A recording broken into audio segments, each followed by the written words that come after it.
Hello everyone, welcome back to our YouTube channel SSB Success. We are back with another very important lecture topic which is Department of Military Affairs. Now, जैसा कि हम सब जानते हैं कि for defense related things we have a separate ministry जिसे हम बोलते हैं Ministry of Defense. अब Ministry of Defense में कुल पहले 4 डिपार्टमेंट्स हुआ करते थे. सो वो 4 डिपार्टमेंट्स कौन से थे? First was department of defence. As the name suggests ये डील करता था डिफेंस की पॉलिसीज से. Second was department of defence production. This would deal with all the production related to defense sector.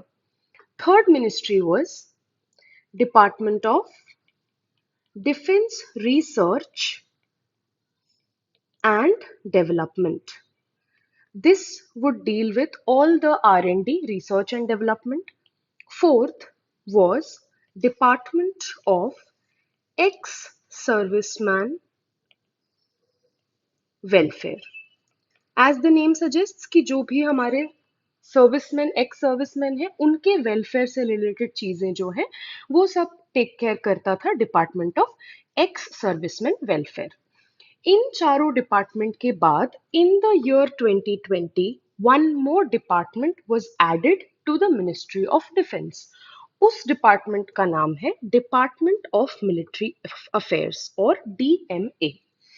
इसे इस्टेब्लिश किया गया था 2020 में और जो मेन फोकस या मेन एम था इसे इस्टेब्लिश करने का that was to have integration among the 3 branches of Indian Armed Forces, which are Air Force, Navy, and Army. इन तीनों सर्विसेज में आपस में इंटीग्रेशन को बढ़ाने के लिए और सिनर्जी को इन्हांस करने के लिए एक सेपरेट डिपार्टमेंट क्रिएट करा गया जिसका नाम था department of military affairs. Apart from that, we also aimed at modernizing India's military capabilities. This department plays a pivotal role in coordinating defense planning, procurements, and jointmanship. By jointmanship, we mean the same. We mean integration of the 3 branches. ठीक है, इस picture के through अगर हम समझें तो roles क्या है? पहला रोल है promotion and posting of senior officers, जो कि टेक केयर करेगा कौन? Department of military affairs. Apart from that, war wastage reserves of 3 forces, procurement of ammunition, explosives, air launched weapons, and major infra projects like creation of new naval bases. Overseas deployment of warships, aircraft and personal, जो भी हमारे UN peace keeping forces में personnels जाते हैं, जो भी aircraft जाते हैं, वॉरशिप्स जाती हैं, उन सारी चीज़ों का टेक केयर करना. और जो हमारी आर्मी, नेवी, एयरफोर्स है उसमें से आर्मी जो होगी उसका क्या साइज होगा, क्या शेप होगा, कितने सोल्जर्स होंगे, क्या कॉम्पोजिशन होगा, ये सारी चीज़ें भी कौन देखेगा? Department of military affairs will look after it. Mind here there are few things that have to be taken into consideration कि कुछ ऐसी चीजें हैं जो कि डिपार्टमेंट ऑफ मिलिट्री अफेयर्स में नहीं आती है. First is all capital procurements. वो ये जो चीजें हैं ये इस डिपार्टमेंट में नहीं आएंगी. Any matter that has an impact on defence policy and defence acquisition council, ये जो चीजें होंगी that will not be under the control of department of military affairs. यहाँ तक I hope all of it is clear. Now we will move forward and will try to understand कि इसका primary purpose क्या है, M क्या है इस department के बनाए जाने का. First, it will ensure the effective utilization of resources. How? Better planning, better implementation, and definitely we'll be able to have better results. Enhance operational readiness, promote jointness as I discussed, and integration among the Indian Armed Forces. Modernization होगा पूरे के पूरे defence infrastructure का. We will be able to optimize the procurements. हम joint training और operations को ना कि promote करेंगे, not only we will promote it but we will also implement it in a better manner. आपने देखा होगा over the years we are now more indulged in tri services की जो एक्सरसाइजेज हैं हमारी अपनी खुद की आर्मी नेवी के साथ कोलैब करके, and tri services by services exercises हमारी हो रही हैं, which is also this also comes under joint training and operations. And last, strengthen India's defense preparedness and streamline the decision making process. So ये जो है सारे M है department इस डिपार्टमेंट को बनाने के। अगर हम बात करें कि इसका क्या कॉम्पोजिशन होगा, इनमें कौन से लोग होंगे, तो ये जो डिपार्टमेंट है इसे हेड करेंगे chief of defence staff CDS. Who is CDS? He is a four-star general who acts as the principal military advisor to the government. Along with it, the CDS would be assisted by a tri-service team comprising senior officers from the Army, Navy and Air Force, जो कि बहुत ज़्यादा ज़रूरी भी है क्योंकि हमें jointness और integration चाहिए, इसीलिए we will have people from all tri-services. DMA collaborates closely with the Ministry of Defense, service headquarters, and various defense agencies to formulate policies and strategies. Now we will move forward to कि इस department को बनाने में क्या challenges हमने face किए और उन चैलेंजेस को फर्दर हम कैसे ओवरकम कर सकते हैं। First and foremost would be cultural and institutional challenges. होता क्या है कि जो तीन ब्रांचेस हैं इनको इंटीग्रेट करना अपने आप में इंटीग्रेशन रिक्वायर करता है कल्चर्स, ट्रेडिशंस और प्रोसीजर्स का, which in itself is a very significant challenge. तो एक ऐसी कमांड स्ट्रक्चर बनाना जो कि बिल्कुल यूनिफाइड हो और एक ऐसा माइंडसेट क्रिएट करना जो कि इन कोहेरेंस हो with each other is a big challenge. Then we have budgetary constraints. Despite the growing security challenges, defense budgets are often limited. अब ऐसे inadequate budget में modernization भी करना, operational readiness को भी maintain करना और जो भी नए departments create हो रहे हैं उनको better तरीके से run करना becomes a very big challenge. Not only this, defense procurement and indigenization is also a challenge in which enhancing defense procurement efficiency and promoting indigenization of defense manufacturing are crucial challenges.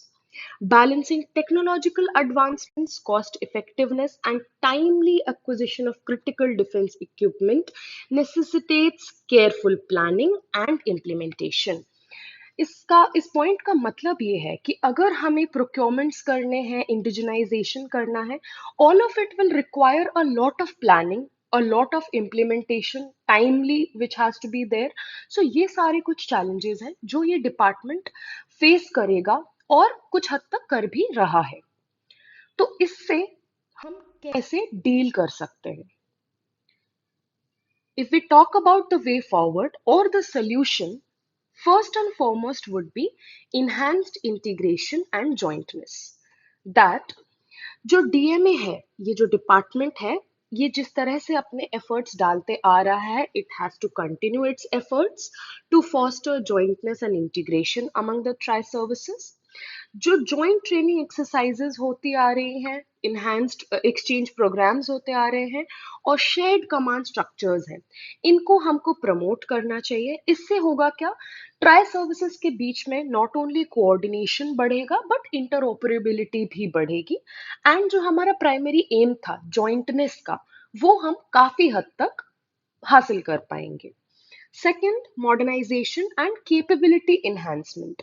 इस department को prioritise करना चाहिए कि जो हमारा defence का infrastructure है उसको हम मॉडर्नाइज करें, बेटर टेक्नोलॉजी को हम अडेप्ट करें, और इसके लिए बहुत सारे स्टेप्स हमें लेने पड़ेंगे जिसमें फर्स्ट एंड फॉरमोस्ट होगा बहुत ज़्यादा रिसर्च एंड डेवलपमेंट में एम्फेसाइज करना।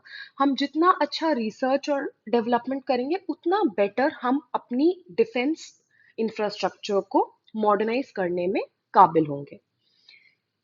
So production, emphasizing indigenous research, development and production will strengthen India's self-reliance in defense capabilities. और ये हमें सही मायनों में आत्मनिर्भर बनाएगा when we talk about our defense ministry and our defense infrastructure. Apart from that, क्योंकि हमने बात की थी कि हमें बजटरी कंस्ट्रेंट्स हैं, तो उसके उसके निजात के लिए हम ये कर सकते हैं कि हम बजट में रिफॉर्म्स लेके आ सकते हैं। DMA must work closely with the ministry of finance to ensure कि हमें फंडिंग एडिक्वेट मिले, और उसके लिए हमारी जो भी रिक्वायरमेंट्स हैं उनको मीट करने के लिए ये बहुत ज़्यादा ज़रूरी है।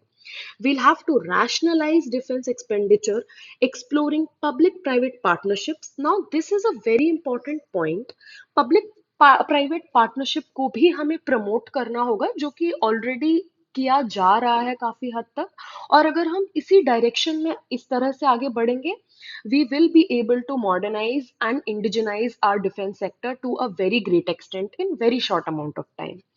And leveraging innovative financing models can help overcome budgetary constraints.